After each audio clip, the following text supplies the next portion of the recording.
నమస్తే. నేను మీ మధు. తెలంగాణలో శీతాకాలపు అసెంబ్లీ సమావేశాలు అయితే స్టార్ట్ అయిపోయాయి.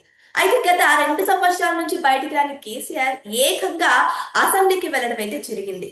సభలో పాల్గొనాలనే ఒక దృఢ సంకల్పంతో అయితే ముందుకు వెళ్లారు. అయితే అక్కడ కేవలం సైన్ చేసి మాత్రమే బయటకు వచ్చేసారని కొన్ని వార్తలు అయితే వినిపిస్తున్నాయి. మరి కేసీఆర్ ఏ ఉద్దేశంతో సభలకు హాజరు కావాలనుకున్నారు? ఇదే దారిలోనే జగన్ కూడా ఎంటర్ అవుతారా? నెక్స్ట్ వచ్చే అసెంబ్లీ ఎన్నికల్లో, అదే ఆంధ్రాలో జరిగే అసెంబ్లీ ఎన్నికల్లో జగన్ కూడా హాజరయ్యే అవకాశాలు ఉన్నాయా అనే విషయాల గురించి రోజు మనం తెలుసుకుందాం. ప్రస్తుతం మనతో పాటు ఉన్నారు సీనియర్ జర్నలిస్ట్ డివి శ్రీనివాస్ గారు. వారిని అడిగి మరిన్ని విషయాలను తెలుసుకుందాం. నమస్కారం సార్. నమస్తే సార్, ఈ రోజు అందరూ సర్ప్రైజ్ కి గురయ్యేలాగా కేసీఆర్ గారు 2 సంవత్సరాల తర్వాత సభకు హాజరవ్వాలని వెళ్ళారు, సైన్ పెట్టారు, వచ్చేసారు. అయితే ఇప్పుడు జగన్ కూడా ఇదే దారిలోనే వెళ్తారంటారా? ఎందుకంటే వాళ్ళకి ఎంతో ఫ్రెండ్షిప్ ఉంది కదా సార్. అంటే తెలంగాణ అసెంబ్లీ ఇవాళ మాజీ ముఖ్యమంత్రి కేసీఆర్ హాజరు కావటం, ప్రస్తుత ముఖ్యమంత్రి రేవంత్ రెడ్డి ఆయన దగ్గరికి వెళ్ళటం, ఆరోగ్యం బాగుందా అని అడగటం, మంత్రులతో సహా ఒక చక్కటి సన్నివేశం. అంటే ప్రజలు కోరుకునేది అంటే కేసీఆర్ ఒకటి, ఆయన వయస్సు, ఆయన అనారోగ్యం, ఏంటి ఏదో ఆపరేషన్స్, తుంటి ఆపరేషన్ చేయించుకోవటం, కొంచెం హెల్త్ ఇబ్బందికరంగా ఉండటం, ఆయన రాకపోయినా ప్రజల్లో అంత అసంతృప్తి రాలేదు, ప్రజలేమంత వ్యతిరేకించలేదు. ఏది తెలంగాణ సమాజంలో అటు హరీష్ రావు లేకపోతే కేటీఆర్ వాళ్ళు ముందుకు నడిపించారు ఆ పార్టీని. అసెంబ్లీలో రేవంత్ ప్రభుత్వాన్ని కొంచెం ఇరుకున పెట్టారు, చాలా ఇబ్బంది పెట్టారు, మనం చూసాము, నిలదీశారు. అది చర్చ బ్రహ్మాండంగా సాగుతోంది. తెలంగాణ అసెంబ్లీ అందరూ చూడాలనిపిస్తోంది, హోరాహోరీగా పోరాటాలు. అది కదా ప్రజలు కోరుకునేది, ప్రతిపక్ష బాధ్యత అది. ఇది మొన్న కేసీఆర్ ప్రెస్ మీట్ పెట్టారు. కేసీఆర్ ప్రెస్ మీట్ పెట్టి ఏమన్నారు, ఇప్పటిదాకా ఒక లెక్క, ఇక రేపటి నుంచి ఇంకో లెక్క అన్నాడు. మొత్తానికి ఆ లెక్క ఏదో మనకు కొద్దిగా ఓహో నిజంగానే ఏదో లెక్క చెప్పేటట్టుగానే ఉన్నాడు రా అనిపించింది. ఏదో అసెంబ్లీకి రావడంతో సరే ఎక్కువసేపు ఉన్నాడా లేదా, ఎంతసేపు కూర్చున్నాడు, తెలంగాణ అప్పుడు చనిపోయిన శాసనసభ్యులు, ఉద్యోగం కోసం పనిచేసిన వాళ్ళు మౌనం పాటించేదాకా ఉన్నాడా, ఈ లోపే వెళ్ళిపోయాడా, అది వేరే అంశం, అది ఇంకో లెక్క. మీరన్నది ఏంటి, ఏ లెక్క? మీరన్నది ఈ లెక్క, ఏది జగన్మోహన్ రెడ్డి వస్తాడా? ఇప్పుడు కేసీఆర్ వెళ్ళాడు కదండి, మరి కేసీఆర్ చెప్పుల్లోనే కదా పాదాలు పెట్టి జగన్ కూడా నడిచేది. ఇద్దరు ఒక తానులో గుడ్డలుగానే పనిచేశారు కదా. మరి ఇప్పుడు జగన్మోహన్ రెడ్డి కూడా రేపటి శీతాకాల సమావేశాలకు హాజరవుతాడా అంటే, అక్కడ స్పీకర్ ఏమో గడ్డం ప్రసాద్ కుమార్, ఇక్కడ స్పీకర్ ఎవరు, అయ్యన్న పాత్ర, రఘురామకృష్ణరాజు డిప్యూటీ స్పీకర్. మరి వస్తాడా? అంటే ఒకటి వచ్చి సంతకం పెట్టి వెళ్తాడా, ఇది కూర్చుంటాడా లేదా, లేదు లేచి వెంటనే వెళ్ళిపోతాడా, మొత్తానికి శాసనసభకు వస్తాడా అంటే, మరి అదేదో 60 రోజులు ఏదో నియమం ఏదో ఒకటి ఉంది. 60 రోజులు కనుక వరుసగా గైరు హాజరైతే సమావేశాలకి మరి ఆయన పైన వెయిట్ తప్పదని హెచ్చరిస్తున్నారు. ఇది అటు స్పీకర్ కూడా చెప్పారు, లేకపోతే డిప్యూటీ స్పీకర్ కూడా. అసలు ఆయన ప్రతిసారి చెబుతున్నాడు రఘురామకృష్ణరావు, లెక్క పెడుతున్నట్టున్నాడు. ఏంటి, శ్రీహరికోటలో కనుక 1 2 3 అదేదో కౌంట్ డౌన్ ఉంటుంది చూసావా, ర్యాకెట్ ప్రయోగం అప్పుడు, లేకపోతే నారాయణ చైతన్య బ్యాచ్ అంటారు, ఏది ఇప్పుడు ఈ యాడ్స్ అప్పుడు 1 2 3 అట్లా రఘురామకృష్ణరావు జగన్మోహన్ రెడ్డి ఆప్షన్ సిని లెక్క పెడుతున్నాడు. ఇప్పుడు దగ్గర దగ్గర మరి ఒక 40-50 రోజులు అయినట్టుంది. 60 ఎప్పుడు వస్తుందా అని చూస్తున్నట్టున్నారు. వెళ్తాడా లేదా?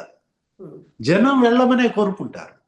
ఇప్పుడు ఆయన మెడికల్ కాలేజీల గురించి పెద్ద ఉద్యమం చేశాడు కదా, ఏది కోటి సంతకాలు అన్నాడు, నియోజకవర్గ స్థాయిలో సంతకాలు అన్నాడు, మండల స్థాయిలో సంతకాలు అన్నాడు, జిల్లా రాష్ట్ర స్థాయి, ఏదో పెద్ద ఉద్యమం. ఏమన్నా అందులో సబ్జెక్ట్ ఉందా? అరే మెడికల్ కాలేజీలకి కామన్ మ్యాన్ కి ఏమన్నా సంబంధం ఉందా? ఇప్పుడు జనం, ప్రజలు ఏది కూలీ చేసుకునే వాళ్ళు, లేకపోతే పొలం పనులకు వెళ్ళే వాళ్ళు, తాపి వాళ్ళు, లేకపోతే చదువుకున్న వాళ్ళు, ఎవరైనా సరే మెడికల్ కాలేజీలకి ఎందుకు వెళ్తారు? ఎవరు వెళ్తారు? చదువుకునే పిల్లలు వెళ్తారు. అక్కడేదో ఒక హాస్పిటల్ ఉంటుంది, ఆ దరిదాపుల్లో ఉన్నట్టు కొంతమందికి వైద్యం అందిస్తారు. దాన్ని ఒక రాష్ట్ర సమస్యగా చిత్రించి కోటి సంతకాలని గవర్నర్ దగ్గరికి వెళ్ళటం, అబాసు పాలవటం. అంటే సమస్య ఏదో గుర్తించలేకపోతున్నాడా?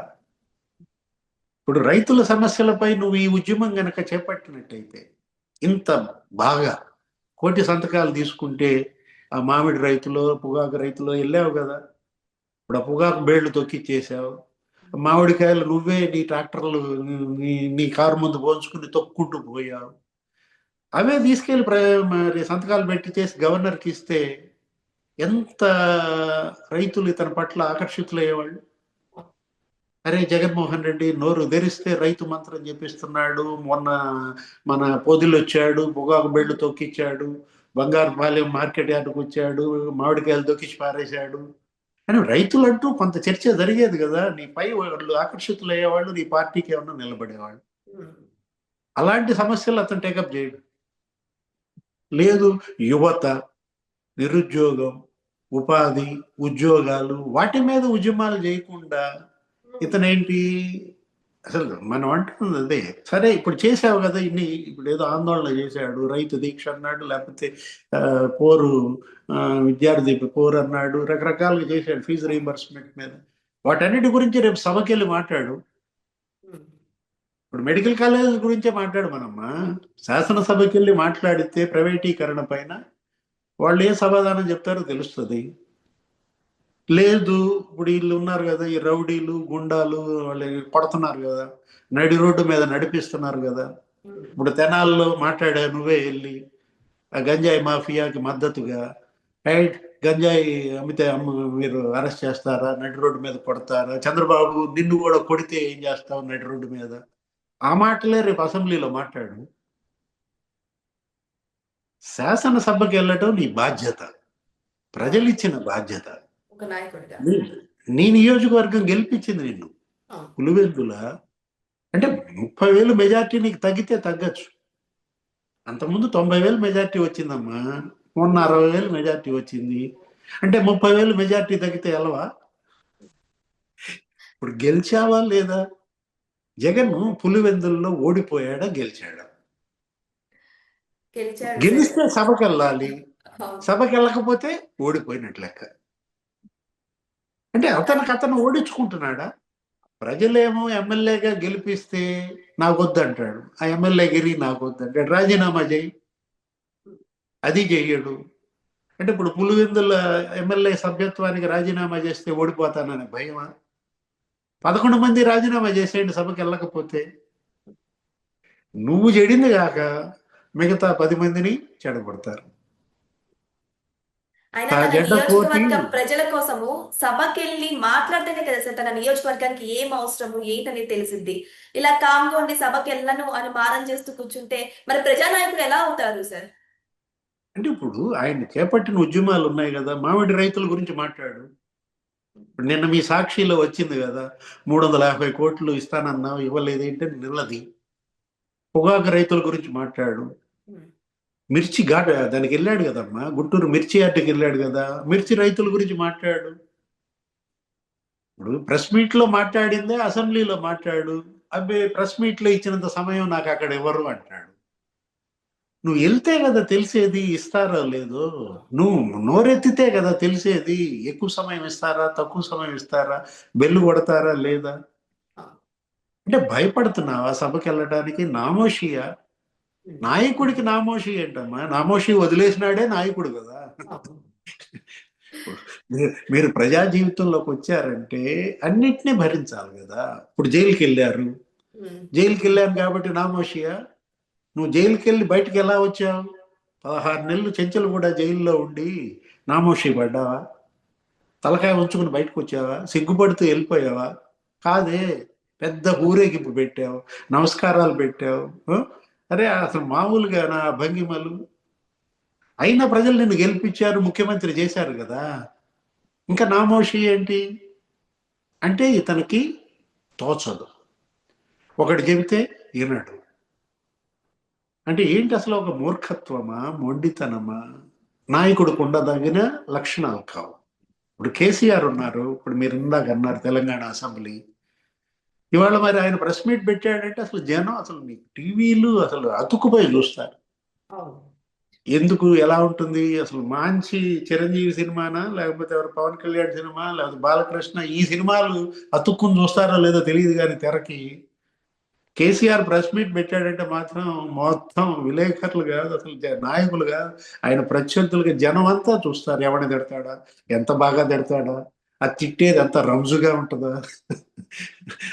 ఈ విధంగా తిట్టడం కూడా గొప్పగా తిడతాడు కదా, అది ఇందామన్న ఆరాటం. మనం తిట్టలేకపోతున్నాం, ఆయన తిడుతున్నాడన్న సంతోషం.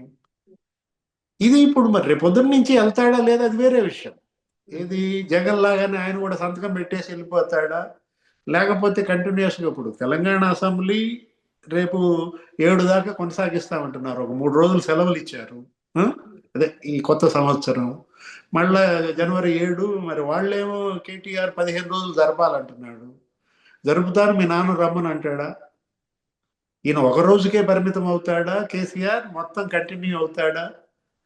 అంటే మరి మరి రేపటి నుంచి ఇంకో లెక్క అన్నాడు కదా, ఆ లెక్క చూపించాలంటే మరి వెళ్ళాలి. ఏది ఎన్ని రోజులు సభ అయితే అన్ని రోజులు వెళ్ళాలి. మళ్ళా కేసీఆర్ బ్యాక్ టు పెవిలియన్నా, బ్యాక్ టు ఫామ్ హౌసా, లేకపోతే బ్యాక్ టు పీపుల్ గ్రౌండా చూద్దాం. అదేం సార్, ఏదైనా జగన్ మాత్రం ప్రజల గురించి మాట్లాడాలి, సభను 15 రోజులు రన్ చేయనని మరి రిక్వెస్ట్ చేస్తున్నారు కదా. ఆ, ఏదైనా గ్రౌండ్ లో ఉండాలి. ఏది ఇప్పుడు క్రీడాకారుడు ఎక్కడ ఉండాలి? ఇంట్లో ఉంటాడా? గ్రౌండ్ లోనే ఉంటారు. క్రీడాకారుడు గ్రౌండ్ లో ఉండాలి. ప్లేయర్ ఎప్పుడు కూడా గ్రౌండ్ లో ఉండాలన్నమాట. ఇప్పుడు ప్రజాక్షేత్రంలో ఉండాలి, సభాక్షేత్రంలో ఉండాలి. అవి వదిలేస్తే జగన్మోహన్ రెడ్డి. గ్రౌండ్ వదిలేసే ప్లేయర్ని ఏమంటారు? జగన్మోహన్ రెడ్డి అంటారు. ఇంట్లో ప్యాడ్లు కట్టుకుని కూర్చునే ప్లేయర్ని ఏమంటారు? జగన్మోహన్ రెడ్డి అంటారు. ప్యాడ్లు కట్టుకుని నువ్వు ఎక్కడ దిగాలి? పిచ్ మీద దిగాలి కదా. ఆ? ఏ మంచి బ్యాట్ పట్టుకుంటాడు, ప్యాడ్లు కట్టుకుంటాడు, నేను ఇంట్లోనే క్రికెట్ ఆడతానంటే అట్లా ఉంటుంది జగన్మోహన్ రెడ్డి పరిస్థితి. ఏదేమైనా సరే ఈ రోజు అయితే వెళ్ళి కేసీఆర్ గారు విజయవంతంగా సభలో అడుగు పెట్టయితే వచ్చారు. మరి ఇదే కంటిన్యూ అవుతుందా, లేకపోతే మధ్యలో బ్రేక్ అవుతుందా, వెయిట్ చేసి చూడాల్సిందే. మరి జగన్మోహన్ రెడ్డి కూడా ఇదే విధంగా సమావేశాలకు వెళ్తారా లేదని కూడా వెయిట్ చేసి చూద్దాం. Thank you so much sir.